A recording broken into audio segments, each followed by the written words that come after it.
ꯃꯌꯥꯝꯕꯨ ꯇꯔꯥꯝꯅ ꯑꯣꯛꯆꯕꯒ ꯂꯣꯏꯅꯅ ꯉꯁꯤꯁꯨ ꯃꯍꯧꯁꯥꯒꯨꯝ ꯑꯁꯤꯕꯒꯤ ꯅꯤꯡꯊꯧꯕ ꯉꯝꯕ ꯚꯛꯇꯔꯥꯖ ꯍꯥꯏꯕ ꯋꯥꯔꯤꯗꯨꯒꯤ ꯃꯔꯤꯁꯨꯕ ꯁꯔꯨꯛ ꯄꯨꯗꯨꯅ ꯂꯥꯛꯆꯔꯤ꯫ ꯇꯥꯕꯤꯔꯤꯕꯁꯤꯡꯅ ꯂꯥꯏꯛ ꯁꯤꯌꯔ ꯑꯃꯗꯤ ꯁꯕꯁꯀ꯭ꯔꯥꯏꯕ ꯇꯧꯕꯤꯗꯨꯅ ꯆꯦꯅꯦꯜꯁꯤꯕꯨ ꯁꯄꯣꯔꯠ ꯇꯧꯕꯤꯔꯝꯃꯨ꯫ ꯋꯥꯔꯤꯁꯤ ꯃꯌꯥꯝ ꯄꯨꯟꯅ ꯑꯃꯨꯛ ꯇꯥꯃꯤꯟꯅꯔꯁꯤ꯫ ꯃꯈꯣꯏ ꯄꯨꯝꯅꯃꯛ ꯅꯤꯡꯊꯧ ꯀꯣꯅꯨꯡꯗ ꯊꯨꯡꯂꯔꯕꯗ ꯂꯩꯕꯥꯛꯇꯨꯒꯤ ꯄ꯭ꯔꯖꯥꯁꯤꯡꯅ ꯃꯈꯣꯏꯕꯨ ꯃꯁꯛ ꯈꯪꯕꯤꯈꯤꯗ꯭ꯔꯦ꯫ ꯂꯩꯕꯥꯛ ꯑꯗꯨꯒꯤ ꯃꯟꯇ꯭ꯔꯤ ꯑꯗꯨꯅ ꯅꯤꯡꯊꯧ ꯑꯣꯏꯗꯨꯅ ꯂꯩꯔꯝꯈꯤ꯫ ꯊꯣꯡꯁꯪꯕꯁꯤꯡꯗ ꯅꯤꯡꯊꯧ ꯑꯗꯨꯅ "ꯑꯩꯈꯣꯏ ꯆꯪꯒꯦ, ꯑꯩꯍꯥꯛ ꯂꯩꯕꯥꯛ ꯑꯁꯤꯗ ꯄꯥꯜꯂꯝꯕ ꯅꯤꯡꯊꯧ ꯍꯦꯝꯕ ꯍꯥꯏꯕꯗꯨꯅꯤ" ꯍꯥꯏꯔꯨꯕꯗ ꯅꯤꯡꯊꯧ ꯃꯅꯥꯏꯁꯤꯡ ꯑꯗꯨꯅ ꯀꯗꯥꯏꯗꯒꯤ ꯑꯉꯥꯎꯕ ꯁꯣꯟ ꯁꯦꯠꯄꯅꯣ ꯍꯥꯏꯅ ꯇꯥꯟꯊꯣꯛꯄꯤꯔꯛꯂꯦ꯫ ꯅꯤꯡꯊꯧ ꯑꯃꯗꯤ ꯃꯥꯒꯤ ꯃꯉꯥꯏ ꯈꯨꯅꯨ ꯑꯃꯗꯤ ꯕꯥꯕꯥꯏ ꯁꯦꯝꯕꯥꯡ ꯄꯨꯝꯅꯃꯛ ꯆꯪꯕ ꯌꯥꯗꯗꯨꯅ ꯕꯣꯟꯗ ꯑꯃꯨꯛ ꯍꯜꯂꯛꯂꯦ꯫ ꯃꯈꯣꯏ ꯋꯥ ꯇꯥꯅꯔꯦ꯫ ꯁꯦꯝꯕꯥꯡ ꯄꯟꯗꯤꯠꯅ ꯍꯥꯏꯖꯔꯛꯈꯤ,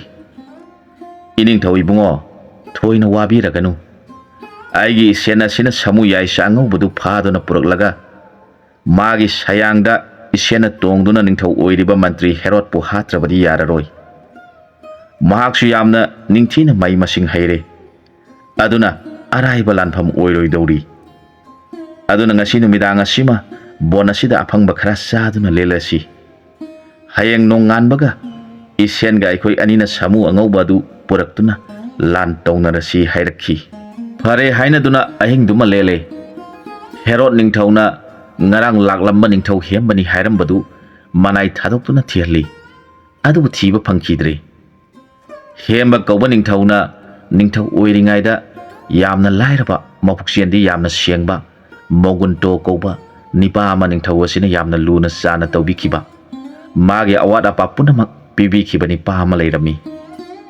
ꯃꯍꯥꯛꯅ ꯅꯤꯡꯊꯧ ꯍꯦꯝꯕꯕꯨ ꯐꯥꯅꯕ ꯂꯥꯟꯃꯤ ꯊꯥꯗꯣꯛꯏ ꯍꯥꯏꯕꯁꯤ ꯇꯥꯔꯝꯃꯤ꯫ ꯃꯗꯨꯗ ꯃꯍꯥꯛꯅ ꯃꯕꯨꯡꯉꯣ ꯅꯤꯡꯊꯧꯕꯨ ꯃꯐꯝ ꯀꯗꯥꯏꯗ ꯂꯩꯔꯝꯒꯗꯒꯦ ꯍꯥꯏꯅ ꯈꯟꯕꯗ ꯁꯣꯏꯗꯅ ꯑꯁꯣꯡꯕ ꯕꯣꯟꯗ ꯂꯩꯔꯝꯂꯒꯅꯤ ꯈꯟꯗꯨꯅ ꯃꯥꯅ ꯉꯝꯕ ꯆꯦꯡ ꯌꯣꯝꯗꯨꯅ ꯄꯨꯔꯒ ꯃꯕꯨꯡꯉꯣ ꯅꯤꯡꯊꯧꯕꯨ ꯊꯤꯖꯔꯛꯈꯤ꯫ ꯃꯥꯅ ꯑꯁꯣꯡꯕ ꯕꯣꯟ ꯑꯗꯨꯗ ꯑꯁꯨꯝ ꯂꯥꯛꯄꯗ ꯃꯈꯣꯏꯅ ꯆꯠꯈꯤꯕꯒꯤ ꯂꯝꯕꯤ ꯈꯣꯡꯒꯣꯟ ꯊꯦꯡꯅꯔꯦ꯫ ꯃꯍꯥꯛꯅ ꯈꯣꯡꯂꯝ ꯀꯥꯏꯗꯅ ꯂꯥꯛꯄꯅ ꯅꯤꯡꯊꯧꯅ ꯂꯩꯔꯤꯕꯗꯨ ꯊꯦꯡꯅꯔꯦ꯫ ꯃꯍꯥꯛꯅ ꯄꯨꯔꯛꯂꯤꯕ ꯆꯦꯡ ꯄꯥꯌꯣꯝꯗꯨ ꯎꯔꯒ ꯅꯤꯡꯊꯧ ꯃꯍꯥꯔꯥꯅꯤ ꯑꯅꯤꯗꯨꯒꯤ ꯃꯄꯨꯛꯅꯤꯡ ꯄꯦꯟꯖꯈꯤꯕꯅ ꯃꯃꯤꯠꯇꯒꯤ ꯃꯄꯤ ꯇꯥꯔꯛꯈꯤ꯫ ꯃꯣꯒꯨꯟꯗꯣ ꯀꯧꯕ ꯅꯤꯄꯥ ꯑꯁꯤꯅ ꯅꯤꯡꯊꯧ ꯃꯍꯥꯔꯥꯅꯤ ꯑꯅꯤꯕꯨ ꯈꯨꯔꯨꯝꯖꯔꯗꯨꯅ ꯍꯥꯏꯖꯔꯛꯈꯤ, "ꯏꯅꯤꯡꯊꯧ, ꯍꯧꯖꯤꯛ ꯃꯟꯇ꯭ꯔꯤ ꯅꯤꯡꯊꯧ ꯑꯣꯏꯔꯤꯕꯁꯤꯅ ꯏꯅꯤꯡꯊꯧꯕꯨ ꯐꯥꯅꯕ ꯂꯥꯟꯃꯤ ꯊꯥꯗꯣꯛꯇꯨꯅ ꯊꯤꯍꯟꯕ ꯍꯧꯈ꯭ꯔꯕꯅꯤ꯫ ꯃꯍꯥꯛ ꯌꯥꯝꯅ ꯐꯠꯇꯕ ꯃꯟꯇ꯭ꯔꯤꯅꯤ꯫ ꯑꯗꯨꯒ ꯀꯣꯅꯨꯡꯗ ꯂꯩꯔꯤꯕ ꯃꯤꯑꯣꯏ ꯈꯨꯗꯤꯡꯃꯛ ꯏꯅꯤꯡꯊꯧꯕꯨ ꯁꯤꯈ꯭ꯔꯦ ꯈꯟꯈ꯭ꯔꯕꯅꯤ꯫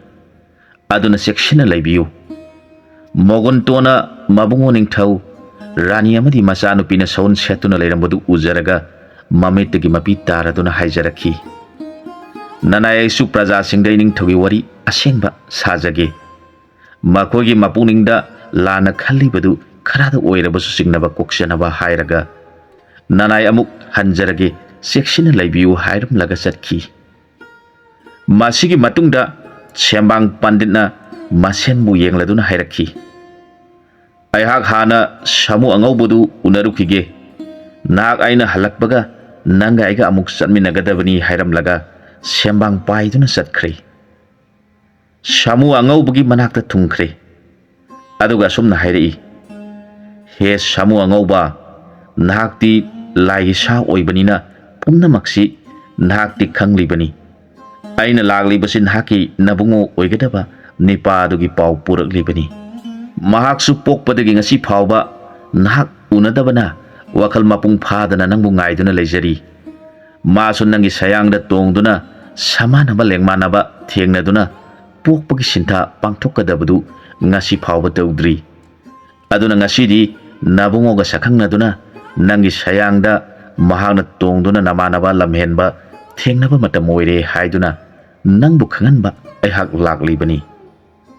ꯁꯦꯝꯕꯥꯡꯒꯤ ꯋꯥꯗꯨ ꯇꯥꯔꯒ ꯁꯥꯃꯨ ꯌꯥꯏꯁ ꯑꯉꯧꯕ ꯑꯉꯥꯎꯕꯗꯨ ꯃꯄꯨꯛꯅꯤꯡ ꯅꯨꯡꯁꯤꯔꯛꯂꯦ꯫ "ꯑꯩꯅ ꯅꯍꯥꯟ ꯃꯈꯩ ꯂꯩꯔꯤꯕꯁꯤꯗꯤ ꯄꯪꯅ ꯂꯩꯔꯝꯂꯦ꯫ ꯍꯧꯖꯤꯛꯇꯤ ꯏꯁꯣꯔꯅ ꯑꯩꯒꯤ ꯃꯇꯝ ꯑꯣꯏꯔꯦ ꯇꯥꯛꯄꯤꯔꯦ꯫ ꯑꯗꯨꯅ ꯁꯦꯝꯕꯥꯡ ꯑꯁꯤꯅ ꯑꯩꯒꯤ ꯏꯕꯨꯡꯉꯣꯅꯤ ꯍꯥꯏꯅ ꯄꯤꯕ ꯅꯤꯄꯥ ꯑꯗꯨꯒꯤ ꯃꯅꯥꯏ ꯑꯣꯏꯗꯨꯅ ꯇꯥꯏꯕꯪꯗ ꯑꯐꯕ ꯊꯕꯛ ꯈꯔ ꯇꯧꯔꯝꯂꯒꯦ ꯈꯜꯂꯛꯂꯦ꯫ ꯑꯗꯨꯅ ꯁꯦꯝꯕꯥꯡꯅ haibadu da yaraduna mangak nomi.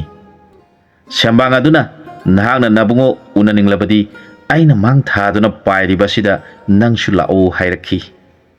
Samu angaubadu uraktuda sembangi matung induna khwangkaptu saukan kanduna laglei. Makhoi anina thunglarabada Bhaktarasna tholaktuna samu angaubabu yengjaraga hairakhi. Aina nangbu theraklibasi matam kuirabani ai nakta changsilau. Samu angaubadu Bhaktaras pumona yengjaraga mapuning nungsina mamita mapi sintharaduna makhong khumang anidu kunthajaraga mabungobu kurumjarakhi. Bhaktarasna samugi marai bhakta makuna nanbiraduna nahakbu handaki mapokta amuk unajaba phangbasida mapok adugi wari ningsinglai haiduna mapi sadam tarakhi. Makhoi animak mamangi mapoki wari ningsingnaduna kaminakhi. Bhaktarasna samugi maphamda thokliba hum punamak sithaba tawdana wari sarabada samu angaubudu yamna saukhre. Mahangna khalli aigi ibungogi awaba tahalibani padudi hingna thamlaroi. Masa masu phawba halagani. Karigi ibungobu amuk uhangadoribano. Aigi khada laiba samu punamak kaurage khankhre. Matamduda Bhagyeswari Ras Kainadu sak thonglubadagi loiraduna mapan tholai. Mabungoga samuga laiminarambadu uzaraga ngakna samuda yengjarakhi. Samu adunasu Rajkumarida yenglai. Mabe mana sage son setuna lairambadu uzaraga mapuning nungsina mabe magi nakta changsilaktuna khurumjakhi. Mabe manasu samubu uzaraga mamang mapoki waribu ningsinglaktuna hingna kapladuna samugi laibakta makutna hana nungsina nanbikhi. Makhoi ahungi matau yengjaraga mapa mama anidu pungak ngakhi. Samu angauba mabe magi selam liba phijet adu uzaraga mathomoi puba ngamkhidre. Asaubana praloi tawrge khankhiduna hauna manaton thangatuna magi samu sayam kaurakle. Magi khonjendu tabada samu sayam magi nakta thunglare. Aduga ningthaugi konungdana samu angauba ngaure sekselo hainaduna lanmina konungdu questionduna thamki. Samuna khalli ngasigi numida sida lan tarorabadi yengnabana ngamba nakshatra thui. Aduna hayenge numina ningthina thorakpa afaba pungphamda lan jatra oirabadi soidana lan mangon oigani khanduna lairingaida Sambang pandit nasu asumna hairakhi. He athauba chauba aina khanjabada lan tawbasi ngasidi kaya pangdre. Aduna hayeng ayuk saknana saraga afaba pungpham yengna babu joy tawgadaba pungphamda lan gi jata tawrasi. Ngasi ai ngasidi lakpiriba samu sayam asi bonasida hauriba chaba yaba punamak pu chabiduna lenbiro. Wadu tabada samu angauba laigi laipok oibaduna yamna haraukhi. Mana lagliba samu singadubu bonaduna sangduna saningba charo. Nongalaga aikhoi mayam sangduna yengnaba hatsi hairakhi. Wadu taraga samu singdo harauna bonda sangduna mabuk thanaba thiduna chanakhi. Samu mayamgi nin khongba taraga praja sing punamak yamna kinakhi. Makhoina ngangnai. Nahan aikhoi gi leibak asida palambani haibani pama laklami hainai. Adubu paliba ningthau asina lanmi thajinduna mahakpu konungda changhanbikhidre. Mina ngangnabada paliba ningthau asidi hana mantri oirambani. Ningthaudu karigumba dos amadagi bonda chatkhibani. Mahakti yamna phabani su hainai haina praja sing aduna ngangnai. Sambang panditna mamit ushinduna yenglakpada lanasi araibu oiroidori. Mantri na oikhiba ningthau asina hugi ten sijanaduna samusing hatkadori. Aduna di karamba pambaina samusing bukkangadage khanduna dhyan tawrakhi. Maduda Sambangna ure. Hucham pambi thiduna samusingna mayada umduna chatlabadi sibadi siraroi khanduna samu angaubabu yengladuna akanba nahangna lagliba samusing asi hucham pambi sing thiduna maru phuklaga mayada umduna chathalu. Adu oirabadi nahagi samusing asi hugi tiendagi kanba ngamgani natrabadi mantri asina hugi tien sijinagadori hairakhi samu angaubuna samu tengonda sembangna haibadu takpiduna makoina husam pambi thiduna mayada umduna puhankhi Baktaras langi jatra pungpham yoroktuna makutta lirung tendong paiduna makhwangda thang sunggoi yaladuna samu angaubagi sayangda tongbagi mafajadudi kariga praman oigani soraren haiba layaduna sangsar punamakpu praloi tauragi haibagi matagum magi irabot kobo samuda tongduna lengthorpaga manakhri mabungogi lanjatat matamda bagesori kobi bemana ama mangan khairi bai sorbu khurumjakhi matamasida asibagi ningthau jomras na khalakhi handaki lana sida baktera siba thoklabadi magi mabai sembang pandit asina amuk hana pan thingduna jomras aibu pham lokthoke haraklabadi pharak tagani aduna aina baktaras ki tendong da sangduna mantri ningthau oiribasi lami amadi masamakpo halage khanduna baktaras ki tendong da tenoina laikre asumna baktaras samu angaubuda tongduna samu mayamna tung induna lanjatra tawkhre samu mayamdugi manungda samu angauba asiga chawba sangba manaba mapangal manaba nungsina suloinaba samu geri kauba laigi lai sama su yauri magna handak la lagli basi magi nupi binda asi tha sorpa matamni binda ge mamangda mabungo si achauba singmai amada samal lengmanaba lamba taunari singning khairak tuna mapuroi babu singsep aduda chenthaduna puthaki mahakna pakhana mabungo bu kanna kaujabada asum chenthakibana lonungda tasinki singi kinthara iba singlaibak sing aduna mabungo bu nansinki mabungo gi masak uba phangkhidre mahake manaton adudang laibak tagi thingat pu ujakhi makeup thoklabada binda kawi samu amo maduna tha kumna sujilakpani mabungona awaba taribaduki mangne mahak tawpham khangdaduna mabungona satkiba lambi manam lauduna satpa horakre tha soraktuna kanna satpa ngamdribi samu amomdu mamitaki mapi taraduna anganba kawbai sorbu khuramjaraduna lakpana lam tangkhai yausilakpa matamda mahak naw yekle samu amomaduna masa laba ma phangjare magna masa phangba matam asimaktada asomdana mantri na ningthau oibasina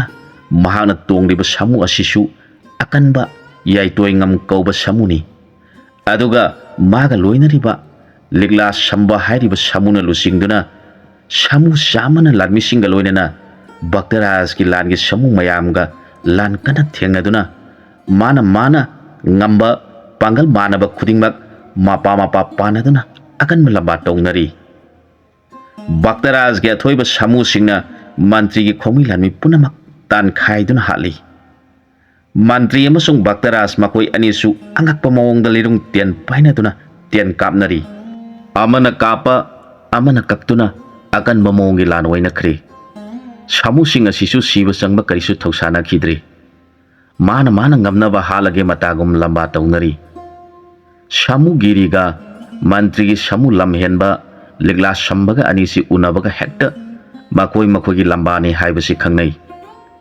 makoi animak amana amabu halage matagum akan mamawongda yathinna khri animak kanba haiba manabana yathinnari badu satoknaba tauna khidre laibak thibadagi samu gerigi makhong khudung adu mafam khangdana malem laimaida puthaki giri kauba samu aduna mahak soidana siragani haibasi khangki adubu giri na khanki ai hak sirabasu mahapapini yokpam haktadi thamlamnaroi khanduna yathinna thelibadu satokhidre manaton aduna ligla sambak kauba samu gi mangakta kanna kolaga sidri phauba thamki maduda akanba samu animak mathwai thaki samu angaubana magi marup giri sibadu ubada asawbana mamit animak maigum ngangkhre Mantrina tongliba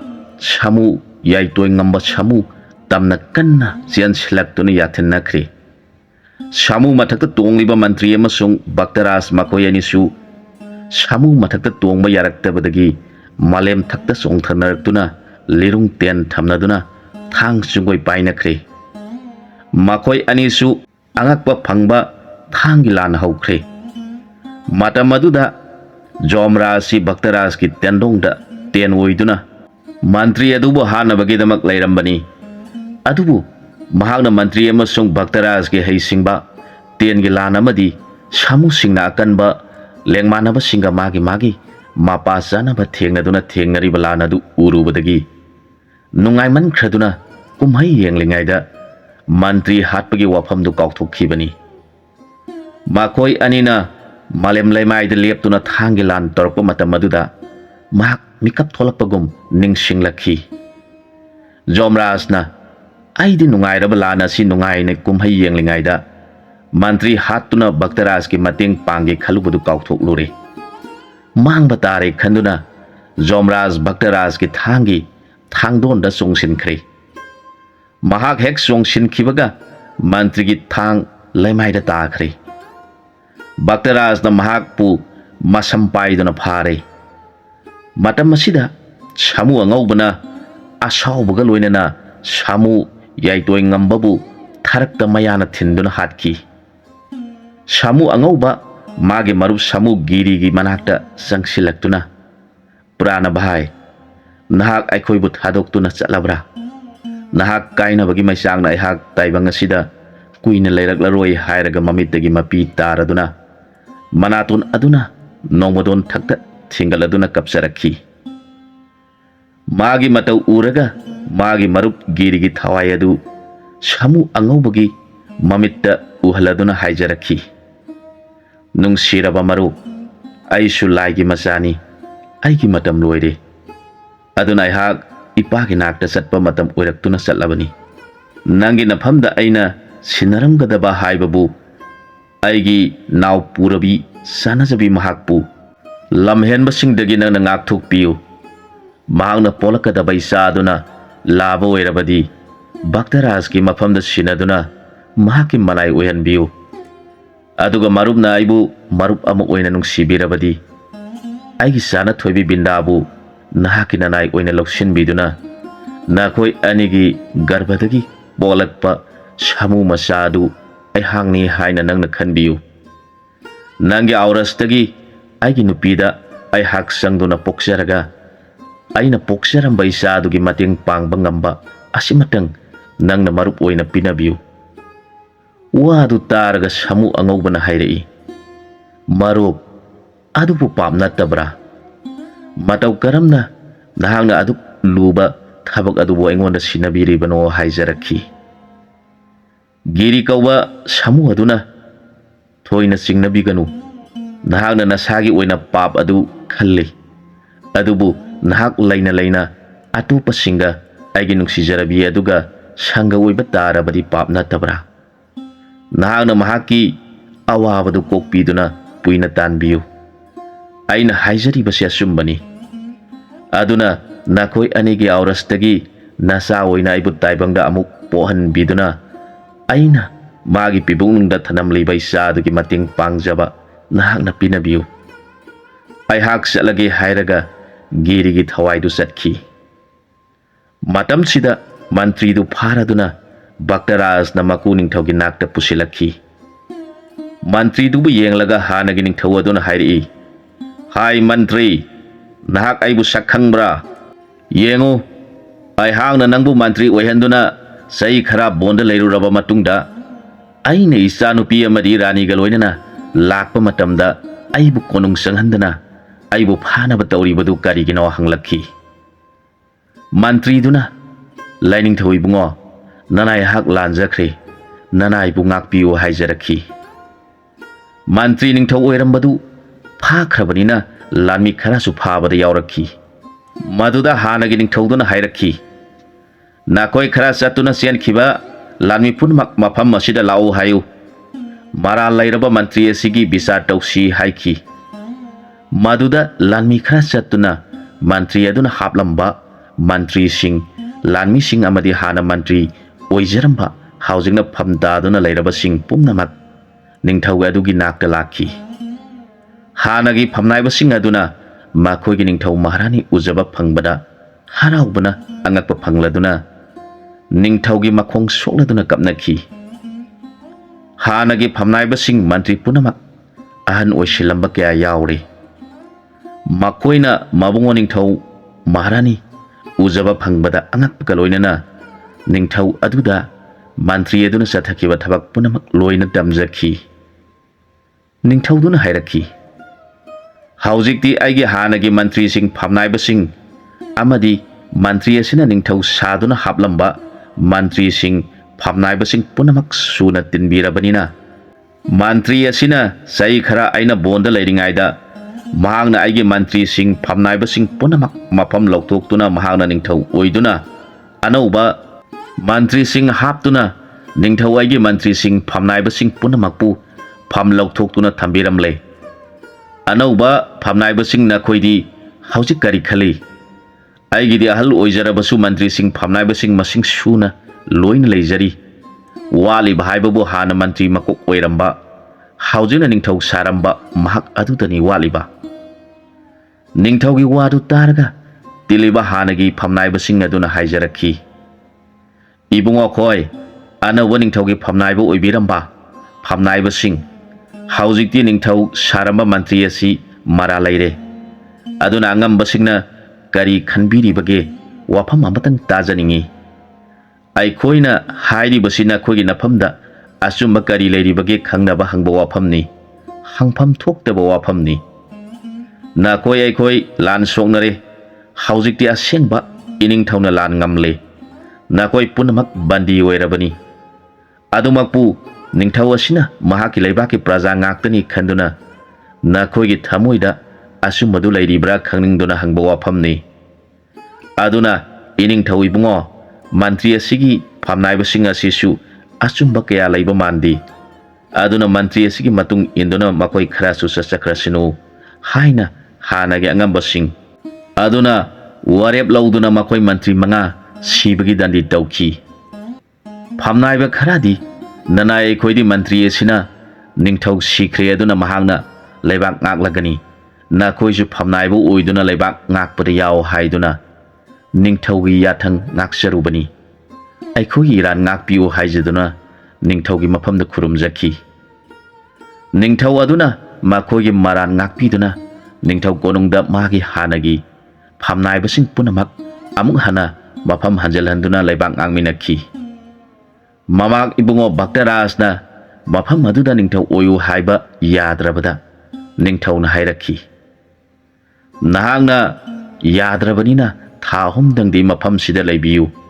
ꯊꯥ 3 ꯁꯨꯔꯛꯄꯗ ꯅꯍꯥꯛꯅ ꯁꯥꯃꯨ ꯑꯉꯧꯕ ꯑꯁꯤ ꯇꯣꯡꯗꯨꯅ ꯏꯄꯥꯒꯤ ꯍꯤꯌꯥꯏꯒ ꯀꯣꯟꯅꯅ ꯁꯅꯥ ꯂꯨꯄꯥ ꯄꯨꯗꯨꯅ ꯅꯔꯩꯕꯥꯛꯇ ꯆꯠꯈꯣ ꯍꯥꯏꯔꯛꯈꯤ꯫ ꯁꯦꯝꯕꯥꯡ ꯄꯟꯗꯤꯠꯅ ꯃꯔꯝ ꯄꯨꯝꯅꯃꯛ ꯈꯪꯕꯅ ꯃꯁꯦꯟꯕꯨ ꯌꯦꯡꯂꯗꯨꯅ ꯍꯥꯏꯔꯛꯈꯤ, ꯑꯩꯈꯣꯏ ꯄꯨꯝꯅꯃꯛ ꯃꯍꯥꯔꯥꯖꯅ ꯍꯥꯏꯔꯤꯕꯁꯤ ꯌꯥꯁꯤ ꯍꯥꯏꯔꯛꯂꯕꯗ ꯚꯛꯇꯔꯥꯖꯅ ꯃꯕꯥꯏ ꯁꯦꯝꯕꯥꯡꯒꯤ ꯋꯥ ꯃꯇꯨꯡ ꯏꯟꯅ ꯌꯥꯖꯈꯤ꯫ ꯃꯁꯤꯗ ꯁꯥꯃꯨ ꯑꯉꯧꯕꯅ ꯃꯕꯨꯡꯉꯣꯕꯨ ꯈꯨꯔꯨꯝꯖꯈꯤ꯫ ꯚꯛꯇꯔꯥꯖꯅ ꯁꯥꯃꯨꯅ ꯍꯥꯏꯔꯤꯕꯗꯨ ꯈꯪꯈꯤꯗꯦ꯫ ꯁꯦꯝꯕꯥꯡ ꯃꯕꯥꯏꯅ, ꯏꯕꯨꯡꯉꯣ, ꯁꯥꯃꯨ ꯑꯉꯧꯕꯅ ꯍꯥꯏꯔꯤꯕꯁꯤ ꯑꯇꯩ ꯅꯠꯇꯦ, ꯃꯥꯒ ꯌꯥꯝꯅ ꯅꯨꯡꯁꯤꯅꯖꯕ ꯁꯥꯃꯨ ꯒꯤꯔꯤ ꯀꯧꯕ ꯑꯃ ꯌꯥꯎꯔꯛꯄꯗꯨ ꯅꯍꯥꯛ ꯈꯪꯕ꯭ꯔꯥ? ꯂꯥꯏꯕꯛ ꯊꯤꯕꯗꯒꯤ ꯃꯍꯥꯛ ꯂꯥꯟꯐꯝ ꯑꯗꯨꯗ ꯂꯩꯈꯤꯗ꯭ꯔꯦ꯫ ꯃꯥꯅ ꯊꯝꯖꯔꯝꯕ ꯃꯆꯥ ꯑꯃꯗꯤ ꯅꯨꯄꯤ ꯊꯤꯖꯔꯨꯒꯦ ꯍꯥꯏꯖꯔꯤꯕꯅꯤ꯫ ꯚꯛꯇꯔꯥꯖꯅ ꯋꯥꯗꯨ ꯇꯥꯔꯒ ꯃꯄꯨꯛꯅꯤꯡ ꯅꯨꯡꯁꯤꯖꯔꯛꯈꯤ꯫ ꯇꯥꯏꯕꯪ ꯄꯥꯟꯕ ꯍꯥꯏꯕꯁꯤ ꯇꯥꯏꯕꯪ ꯃꯤꯗ ꯅꯠꯇꯅ ꯃꯥꯒꯤ ꯆꯥꯅꯖꯕ ꯅꯨꯡꯁꯤꯖꯕ ꯃꯔꯨꯞ ꯂꯩꯔꯤꯕꯅꯤ꯫ ꯃꯔꯨꯞꯀꯤꯗꯃꯛ ꯊꯋꯥꯏ ꯊꯥꯗꯣꯛꯅꯔꯤꯕꯅꯤ ꯈꯟꯖꯗꯨꯅ ꯁꯥꯃꯨ ꯑꯉꯧꯕꯕꯨ ꯌꯦꯡꯂꯗꯨꯅ ꯍꯥꯏꯔꯛꯈꯤ, ꯍꯦ ꯅꯨꯡꯁꯤꯖꯔꯕ ꯁꯥꯃꯨ, ꯅꯍꯥꯛꯅ ꯅꯍꯥꯛꯀꯤ ꯅꯨꯡꯁꯤꯖꯔꯕ ꯃꯔꯨꯞꯀꯤ ꯅꯨꯄꯤ ꯑꯉꯥꯡ ꯊꯤꯕ ꯆꯠꯆꯔꯨꯔꯣ꯫ ꯁꯥꯃꯨ ꯑꯉꯧꯕ ꯒꯤꯔꯤ ꯀꯧꯕ ꯁꯥꯃꯨꯒꯤ ꯅꯨꯄꯤ ꯕꯤꯟꯗꯥ ꯊꯤꯔꯛꯈꯤ꯫ ꯕꯤꯟꯗꯥ ꯀꯧꯕꯤ ꯁꯥꯃꯨ ꯑꯃꯣꯝ ꯑꯁꯤꯒꯤ ꯃꯃꯪꯗ ꯃꯕꯨꯡꯉꯣ ꯒꯤꯔꯤ ꯂꯥꯛꯇꯨꯅ ꯍꯥꯏꯔꯛꯈꯤ, ꯏꯕꯦꯝꯃ, ꯑꯩꯍꯥꯛ ꯑꯩꯒꯤ ꯄꯨꯟꯁꯤ ꯂꯣꯏꯔꯗꯨꯅ ꯍꯟꯗꯛꯀꯤ ꯂꯥꯟꯗ ꯊꯋꯥꯏ ꯊꯥꯔꯦ꯫ ꯂꯩꯒꯤ ꯗꯣꯂꯥꯏ ꯇꯣꯡꯗꯨꯅ ꯁꯔꯒ ꯌꯧꯔꯦ ꯑꯗꯨꯕꯨ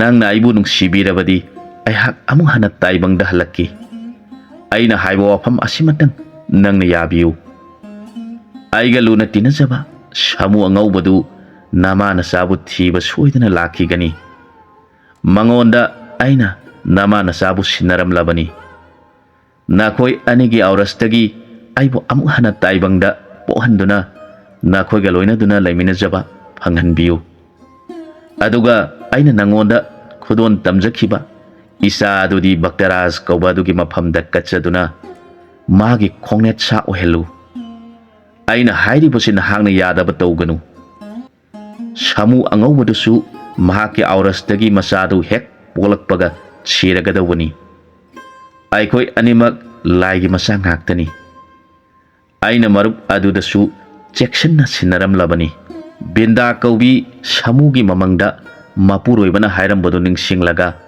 ꯃꯃꯤꯠꯇꯒꯤ ꯃꯄꯤ ꯇꯥꯅ ꯀꯞꯂꯗꯨꯅ ꯂꯩꯔꯤꯉꯩꯗ ꯁꯥꯃꯨ ꯑꯉꯧꯕ ꯊꯨꯡꯂꯔꯦ ꯕꯤꯟꯗꯥ ꯑꯃꯗꯤ ꯃꯆꯥꯗꯨꯕꯨ ꯎꯖꯔꯒ ꯁꯥꯃꯨ ꯑꯉꯧꯕ ꯃꯥꯒꯤ ꯃꯔꯨꯞ ꯒꯤꯔꯤꯕꯨ ꯅꯤꯡꯁꯤꯡꯖꯔꯒ ꯃꯅꯥꯇꯣꯟꯅ ꯑꯀꯥꯁꯇ ꯊꯤꯡꯒꯠꯂꯗꯨꯅ ꯍꯧꯅ ꯀꯧꯔꯗꯨꯅ ꯀꯞꯂꯛꯂꯦ ꯃꯆꯥ ꯑꯗꯨꯕꯨ ꯃꯅꯥꯇꯣꯟ ꯑꯗꯨꯅ ꯁꯤꯠ ꯁꯤꯠ ꯅꯥꯟꯊꯣꯛꯄꯤꯗꯨꯅ ꯍꯧꯅ ꯍꯧꯅ ꯈꯣꯡꯂꯗꯨꯅ ꯀꯞꯂꯛꯂꯦ ꯅꯨꯡꯁꯤꯔꯕ ꯃꯔꯨꯞ ꯅꯪꯅ ꯑꯩꯕꯨ ꯋꯥꯔꯧꯕ ꯇꯧꯔꯒꯅꯨꯀꯣ ꯅꯪꯅ ꯄꯤꯔꯝꯕ ꯅꯌꯥꯊꯪ ꯑꯁꯤ ꯄꯥꯡꯊꯣꯛꯄꯗ ꯑꯩꯒꯤ ꯄꯨꯟꯁꯤꯁꯨ ꯂꯣꯏꯔꯒꯗꯕꯅꯤ ꯄꯨꯟꯁꯤ ꯂꯣꯏꯒꯅꯤ ꯀꯤꯗꯨꯅ ꯅꯌꯥꯊꯪ ꯉꯥꯛꯇ꯭ꯔꯕꯗꯤ ꯃꯔꯨꯞ ꯍꯥꯠꯄꯒꯤ ꯗꯣꯁ ꯐꯪꯕ ꯇꯥꯏ ꯑꯗꯨꯅ ꯁꯥꯃꯨ ꯑꯉꯧꯕꯅ ꯕꯤꯟꯗꯥ ꯀꯧꯕꯤ ꯁꯥꯃꯨ ꯑꯃꯣꯝꯕꯨ ꯌꯦꯡꯖꯔꯒ ꯃꯃꯤꯠꯇꯒꯤ ꯃꯄꯤ ꯇꯥꯅ ꯍꯥꯏꯖꯔꯛꯈꯤ ꯏꯕꯦꯝꯃ ꯅꯍꯥꯛꯅ ꯅꯕꯨꯡ ꯑꯩꯕꯨ ꯋꯥꯔꯧꯕ ꯅꯨꯡꯉꯥꯏꯇꯕ ꯇꯧꯔꯒꯅꯨ ꯅꯍꯥꯛ ꯏꯆꯥ ꯑꯁꯤꯒ ꯂꯣꯏꯅꯅ ꯑꯩꯒꯤ ꯇꯨꯡ ꯏꯜꯂꯛꯎ ꯉꯁꯤꯗꯒꯤ ꯍꯧꯅ ꯃꯔꯨꯞꯅ